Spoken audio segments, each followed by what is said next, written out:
the bat in, as the great Jamie Nye likes to call it, the coin purse. The league also fined Montreal defensive end John Bowman for calling Rough Riders lineman Dominique Picard the dirtiest player in the league. And the San Francisco Giants and Detroit Tigers are sticking with the 25-man active rosters that got them to the World Series. The opening game of the Fall Classic goes tonight in San Francisco. Sports at 26 and 56. During the Richard Brown Show, I'm Gary Nickel. From Saskatoon, Canada's greatest city. CKOM News on the hour, on the half hour, and when it breaks.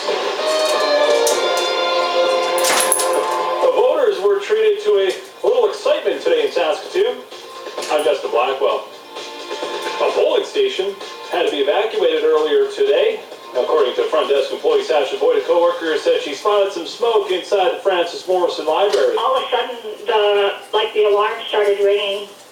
Now, the building was quickly evacuated. Luckily, voters and employees had to breathe the cold for about 15 minutes before firefighters gave the okay to head back in. And remember, you have just under 3.5 hours to get your vote in. And tune in to CKOM starting at 8 as we will be live from City Hall with all the results. A 1 Ward 8 polling station is luckily still open today. College Park School has some major damage after someone repeatedly smashed their car into it. Saskatoon police say around 3 this morning, a driver broke into the school by ramming a car into the building. A 23-year-old man was arrested inside. CKOM News Time is at 4:31 right now in Saskatoon. Some light snow and now -1, the news for Sylvan Learning Center. The 3 men who want to be chief of the Federation of Saskatchewan Indian Nations have outlined their platforms in front of the chiefs and delegates at TCU Place in Saskatoon. Delbert Wapas, Perry Bellegarde, and Morley Watson are vying for the province's top First Nations position.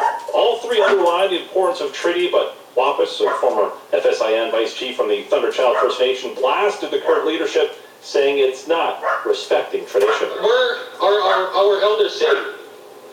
They're sitting out there. Look at that last row there. Where should they be sitting?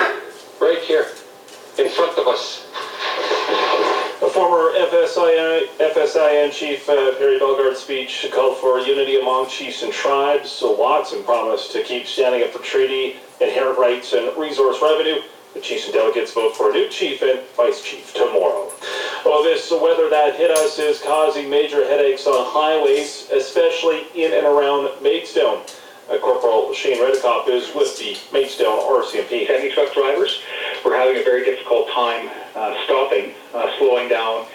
So what we ended up having was, I believe, at this point, over a dozen semi-truck and tractor-trailer issues where they would enter the ditch. He also says there have been a number of collisions and a number of other cars sliding into the ditch.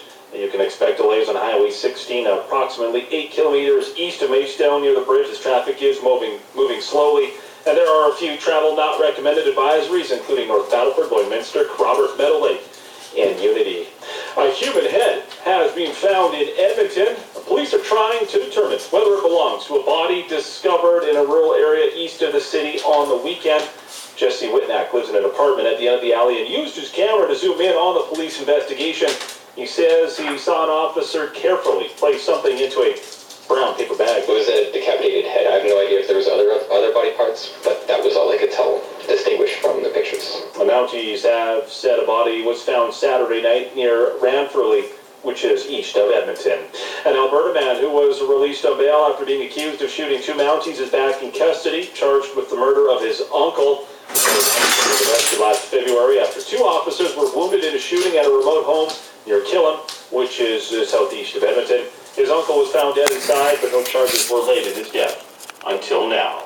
Well, he promised he would not sell off government-run liquor stores. He did not promise.